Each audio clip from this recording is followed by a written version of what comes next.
Hey guys, how's it going? Michael Troy here, and today we're going to be looking at Spider-Man Chapter 1 by John Byrne.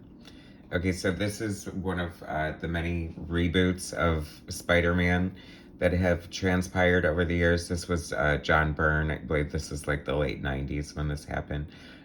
So this is after he had done his stuff at DC, like his last round with the Demon and Fourth World and Wonder Woman and all that stuff. So he went back to Marvel, and he's kicking off a new Spider-Man book, and he's sort of retelling the origin with this miniseries, Chapter 1.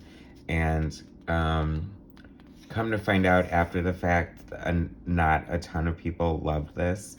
I totally love this, but that's just me. I didn't know that you weren't supposed to like something that John Byrne did. But I thought it was a fine take. You know, it's just like, it's completely unnecessary, but, you know, fun to get John Byrne drawing Spider-Man nonetheless. So he's retelling his origin, and it's got like slightly modern updates. You know, it takes place in the present, because I guess you can't have him, you know, being a teenager in the 60s forever and have that totally jibe with, you know, current audiences. I think that's why they always do these updates. I think that completely unnecessary. I mean, I think you just approach it like you would, you know, like a cartoon or something, and it's basically a Bible of the way things are. Peter Parker's teenager with great power and great responsibility, and he just has these spider powers. And, you know, oh, that's interesting that they would include the letters page, unless this is just an introduction from John Byrne explaining why the hell he's doing this. There's some cover action here that is not John Byrne, so it looks like Jay Lee, which is cool. Yeah, Jay Lee and Jay's old frequent colorist, Jose Villarrubia, the ever so talented Jose Villarrubia. And this is issue 2, where I guess Spider-Man gets to meet the Fantastic Four. This is a take on, I want to say that, could that be Fantastic Four number 5? Byrne's always homaging Kirby and Ditko, especially when he works on, you know, their characters. Makes sense. They were his heroes. And it's funny because this is, you know, more modern Byrne. This is when computer coloring was, you know, starting to become the norm. And we get to see John Byrne being computer colored as opposed to the traditional flat colors. A lot of people agree with me on John Byrne's art that his art does look best, like with the traditional, you know, comic book coloring that we're used to.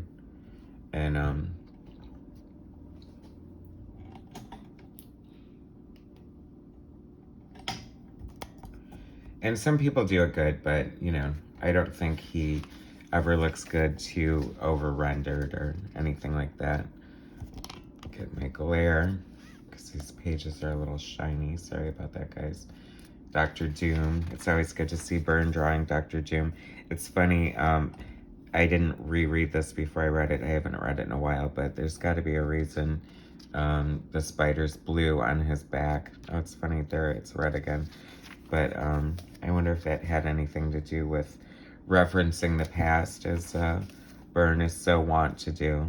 But this is so much fun, getting to see Spider-Man and the Human Torch together. They've always had sort of a friendly rivalry. And here's MJ, the beloved Mary Jane Watson Parker, as she would become. But I don't think they're married currently. I think they moved heaven and earth and hell to make them not married anymore. So I think Spider-Man works best. My favorite Spider-Man is sort of the, you know, down on his luck kind of guy. Vulture always cracked me up. I loved, you could always tell the villains back in the day, you know, created to look like creepy old men, is always cracking me up. It's funny, I just did a video on Batman 3D by John Byrne, and this would be a great page for 3D. It's practically leaping off the page as we speak. I love the way Spider-Man's, how he always draws his web wings there. And, you know, John Byrne kind of started his career at Marvel on Spider-Man. Marvel Team Up was one of the early books that he did with Chris Claremont, the Team Up book with Spider-Man, and everybody remembers that fondly. You know, this is later when Byrne's art started evolving in different ways, and, you know, he was experimenting with different inking and stuff, but I really like it. Here he's inking himself, and it looks good to me. I really like the art on the Spider-Man Chapter 1. I think it's, like, totally solid. Great John Byrne stuff. This is a cool, you know, tweaked version, different version of Doc Ock. Once again, like, the new coloring isn't so great. Like, do we need that light so bright that it's sort of blurring out the art? If the option is to, like, obscure art and the artist is John Byrne, the answer is no. Number 4. The two doctors, Dr. Doom and Dr. Ock. There's Flash Thompson, Peter's rival come friend, breaking his glasses. I love shots like that. That's so cool. Using his broken glasses as a framing device. You know, I like to point this out often, but just one of the tricks and tools of comic books, the things you can do in comic books that you can't really do in other medium. I mean, sure, you could do that in a film, but it's just fun here, right? Human Torch, some great shots of Spider-Man, as they like to call the money shots. The big, you know, splash page images are always worth more when you're collecting original art. And this is fun. I'm digging this art. You know, this wasn't life-changing or completely necessary for that matter, this whole thing, retelling of his origin. But it was a fun ride to me. Great Byrne art. I'll take it. You know, John Byrne on Spider-Man. Guest starring Fantastic Four. Why not, man? Count me in. There's a bunch of different colorists on this. Steve Buccellato. Forgive my Midwestern pronunciation. But there's some good coloring on here. I don't mind it. Byrne's doing the lettering. At this point in his career, he was pretty much doing all his own lettering. And printing it and cutting it out and pasting it to the board. How arts and crafts, I don't know if I could get into that. I really hate lettering. I think I'd rather manually letter than digitally letter. It's the lizard. The lizard's always been a favorite. Spider-Man has such great rogues gallery. Pretty much up there with Batman's. I think Batman's is number 1. I guess that's, you know, a matter of taste, but I don't know, Batman's are just so classic and iconic. You know, Lizard is too. Lizard's great. I love the Lizard. It's funny, me and my brother had those little Mego dolls when we were little, and my brother had Spider-Man, and he had Lizard, and I had Green Goblin. Oh, this little Electro.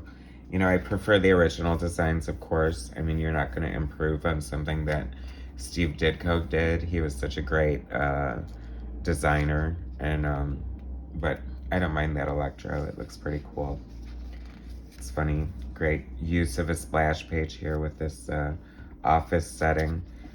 He was doing this kind of thing. I think this started in Wonder Woman, where he was like breaking up the page and doing heavy dialogue on the side, almost reminiscent of Todd McFarlane's Spawn. Byrne would love to hear me say that, I'm sure, but hey, that's what it reminds me of. Sorry about that. I'm not saying it's a bad thing. It's just reminiscent, and how that was his was probably reminiscent of someone else. So show me something original, right? There's old Aunt May with her damn wheat cakes. She was a good aunt, except for the time that she married Doc Ock. What the hell, right? That's so crazy. During, I guess, Jerry Conway's run and Gil Kane back in the day. I don't think I've ever read those stories. And I'm definitely down to read The Wedding of Doc Ock and Aunt May. I mean, what a crazy pairing, right? And, I mean, talk about not wanting to like your new step uncle, let alone if he's your arch enemy. And then what, he killed Spider-Man and took over his body? I mean, how screwed up. That pretty much makes Doc Ock. I'm hesitating here because I can't get over this hair. I've never understood the Osborn hairdo. I don't know if it's cornrows or if it's like literally like a field of soil, or I don't understand how a white person could have hair like that. It doesn't make sense. So I don't know. It had to have come from somewhere. It almost looks like a Dick Tracy villain, the way it's so weird. But God, there's a lot of fun stuff happening in here. That's what I liked about it. It's kind of a non-stop fun superhero adventure. You know, just giving you something fun to look at each new page. And then, I don't know, I always like the Sandman. I always thought when he's done well, I always thought he was fun. There's the big creepy Where Walks the Lizard. Always a fun. What's your favorite John Byrne title? Put it in the comments. Because he always comes up with the greatest titles. Him and Chris Claremont, hands down, for the most dramatic. And I Am the Living Sandman. Now that's pretty straightforward, but I'm really digging the art on here. I would love to see the original art for that. It looks so cool. Such a great shot of Sandman. I love the look on his face. Uh-oh. Does he come from a long line of Sandmen? What the hell? Now, mind you, these are all like retweaks, remixes of their origins and their outfits and stuff. So, another great splash page of an old man in his profile, but still a cool drawing nonetheless. Vulture. I don't know. Give me the old green costume and the, you know, Ebenezer Scrooge looking dude or whatever the hell he looks like. Mysterio. That was always such a cool character. I loved when, remember those old crappy cartoons, Marvel cartoons, like from way back in the day. I want to say they were from the 60s, but I remember Mysterio being on and just always like loving Mysterio. And I haven't seen the Spider-Man movie with Jake Gyllenhaal as Mysterio, so what do you know about that? You know, those movies must be great and fine because they keep making them and they make a lot of money, but I feel like it's kind of like this. They've made themselves unnecessary because they retell the origin and do a trilogy like over and over again, and I'm kind of like, just why don't they just do like you know, what they do with Batman and just take great stories and, you know, like Chris Nolan's deal, they could do a great like standalone like Kraven's Last Hunt movie or something like that. That would be cool. They could do Kraven a la Joker. Here comes Green Goblin and the Hulk. They could do Kraven a la Joker, like with a standalone film. That Last Hunt, I mean, all they need to do is directly adapt that. I love this Hulk picture, very reminiscent of Jack Kirby. Very much Byrne paying tribute to the king there. Some fun psychedelic Byrne. Mysterio with his hallucinogenics and all that. Trippy. It's Aunt May. In case you didn't recognize her with her big white bun and all that. Fun Green Goblin. He didn't go too far from his design with the Green Goblin. It's funny because certain characters you can tell are such like direct homages of like from their original designs and stuff like that, or their original style. There we go with that. I just can't get over that hairdo, guys.